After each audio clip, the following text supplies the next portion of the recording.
Munculnya, aliran baru yang namanya Biblikos, bagi saya itu adalah sebuah rencana Tuhan untuk membuat gereja pada siuman mengajarkan, sadar untuk mengajarkan hal mendasar dalam gereja. Kenapa jemaat gampang disesatkan? Karena hal mendasar tidak pernah diajarkan. Orang langsung masuk pada doktrin, doktrin, doktrin, dan doktrin. Akhirnya munculnya uh, aliran Biblikos ini menghantam kepada hal yang paling mendasar, yang di dalam sekolah teologi itu sebenarnya hanya di semester 1 saja. Misalnya tentang konsili. Apa itu konsili? Nah, ini kita mesti clearkan dulu nih. Konsili adalah boleh dibilang sidang pertemuan para uskup, para pemimpin gereja. Nah, konsili itu banyak sekali. Tapi konsili apa yang mengikat seluruh gereja sekarang? Saya dalam hal ini sebagai orang Protestan, sebagai orang Reform, itu mengakui 7 konsili yang disebut dengan konsili oikumene. Nah, konsili 7 ini dihadiri oleh siapa? Dihadiri oleh para patriark atau bapak-bapak gereja yang di zaman pertama kali waktu itu ada 5 yang disebut dengan pentarki. Patriark itu berasal dari mana? Tentu pertama kali Yerusalem ya, beredar dari Yerusalem. Kita lihat di Kisah Rasul adalah Yerusalem. Kumpulnya mereka itu kadang dianggap sebagai konsili pertama. Ada di dalam Alkitab. Itu tidak dimasukin karena ada di Alkitab. Lalu patriark pertama patriark Yerusalem. Patriark yang kedua adalah Roma. Patriark yang ketiga itu adalah Antioquia, di mana orang Kristen pertama kali dipanggil sebagai Kristen. Yang keempat adalah Konstantinopel. Yang kelima adalah Alexandria.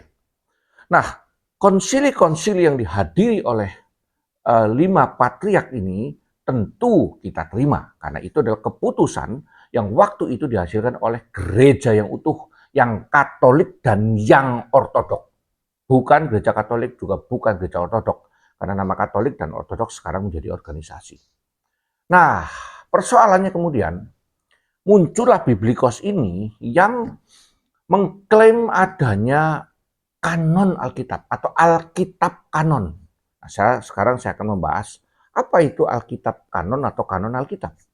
Kanonisasi sebenarnya bukan menentukan teks.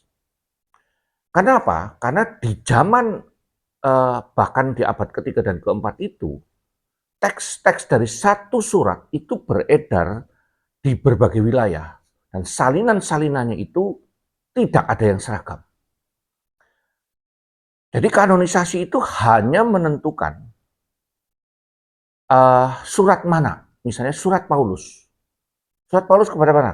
Galatia, oke. Tetapi perhatikan, surat Galatia itu sendiri ada banyak salinan. Ada banyak teks naskah yang perlu diperhatikan dan dipelajari semua. Nah, itulah kanonisasi.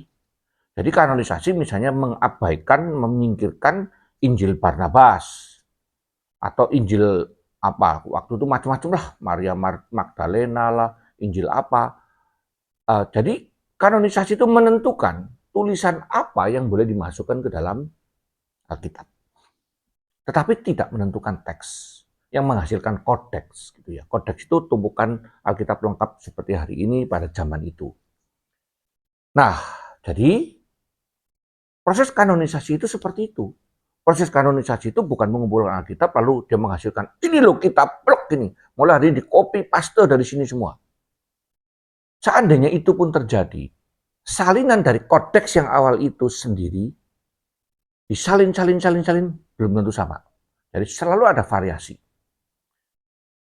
Apakah kodeks yang dihasilkan misalnya di dalam konsili nanti Kartago itu, apakah sekarang masih ada? Itu juga jadi bahan pertanyaan. Kalau ada.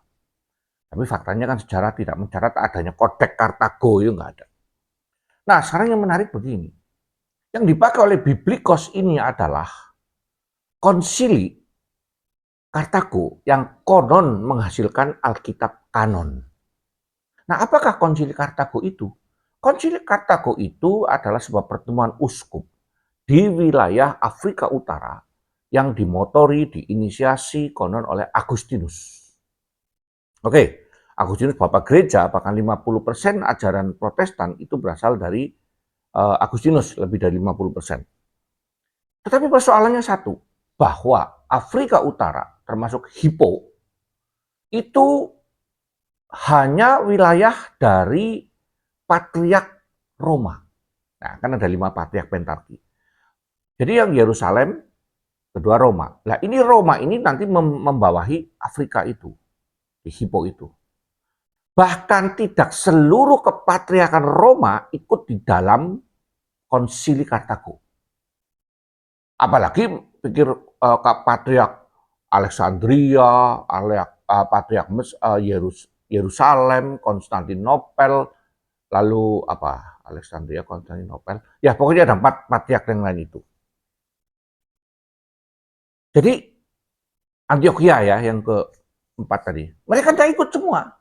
Jadi itu sebenarnya cuma kalau di dalam gereja GPDI misalnya itu disebut dengan aduh kok jadi lupa ya, musyawarah daerah gitulah. Musyawarah daerah, munas saja enggak. Musyawarah daerah saja. Jadi kalau di kungfu saya itu ada kejurda. Kejurna saja enggak. Kejurda, kejuaraan daerah. Nah, sinode daerah ini katanya menghasilkan Alkitab kanon. Ya boleh saja sih. Silakan dipakai, tetapi itu tidak berarti dia menjadi patokan seluruh Alkitab yang sekarang. Ini kan konyolnya di sini.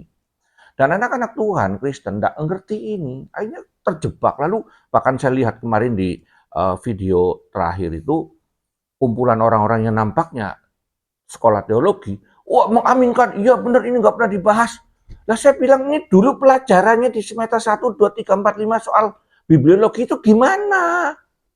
Sampai hari ini saya mencari itu, sampai hari ini mencari di Google, di mana buku apa saja. Ada tidak Alkitab kanon? Tidak ada. Jadi sebenarnya apa yang sedang ditawarkan? Ditawarkan adalah aliran baru. Sifu Yonatan sendiri mengatakan begini, tidak bisa seorang mengkanon Alkitab. Tidak bisa seorang tiba-tiba mengklaim ini Alkitab kanon. Lah kok tiba-tiba ujuk-ujuk dia muncul setelah sekolah sekitar 5 tahun, lalu mengatakan ini loh Alkitab kanon. Loh ya edan. Lalu selama 500 tahun katakanlah setelah pasca reformasi ini, lah apa semuanya pada enggak ngerti gitu. Aduh, saya kadang-kadang enggak habis pikir gitu loh. Kalau Bapak Gereja yang jelas Martin Luther misalnya, yang adalah imam dari gereja Katolik yang sah waktu itu, dianggap tidak bisa melakukan kanonisasi, karena waktu itu katanya mau membuang kitab Yakobus. Lalu Sifu Yonatan ini siapa? Dia bukan mewakili organisasi manapun, apalagi 5 patriark. Wong katanya dipakai ortodok, dia ditanya ortodok atau bukan? Bukan.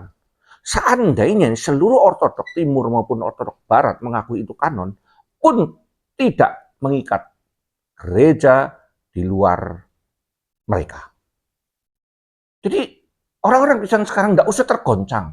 Goncangan ini adalah goncangan dari setan yang masuk ke dalam, yang memberikan separuh kebenaran, karena kita tidak mengerti kebenaran yang utuh. Maka para pendeta, para hamba Tuhan, saya serukan mulai sekarang, mulai pelajari kembali pelajaran semester 1 tentang Alkitab. Pelajari soal gramatikal Yunani, Ibrani, dan Aramik. Karena ini yang sedang digempur habis-habisan.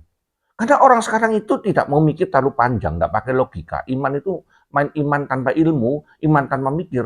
Waktu mendengar ini yang asli loh, itu langsung orang, iya asli ya. Tanpa pernah mikir. Loh selama ini orang yang sekolah puluhan tahun jadi profesor, jadi doktor, itu mereka ngapain? Tiba-tiba muncullah orang entah dari mana, out of blue. Pum, oh saya punya Alkitab yang asli loh, yang dulu dipegang oleh Petrus, oleh Paulus. Lah kalau sudah begini caranya gereja mau dibawa kemana? Bangun, bangkitlah wahai para pendeta dan teolog. Jangan engkau terlarut di dalam kegembiraanmu menggembalakan, lalu memberikan hal-hal yang bersifat moral, bersifat teologis, tapi lupa hal mendasar. Bahaya kekristenan bukan dari luar. Tekanan dari luar selalu bisa dilewati. Kita merambat walau dihambat, tetapi kekristenan dipecah dari dalam. Berhatilah, waspadalah, Henok.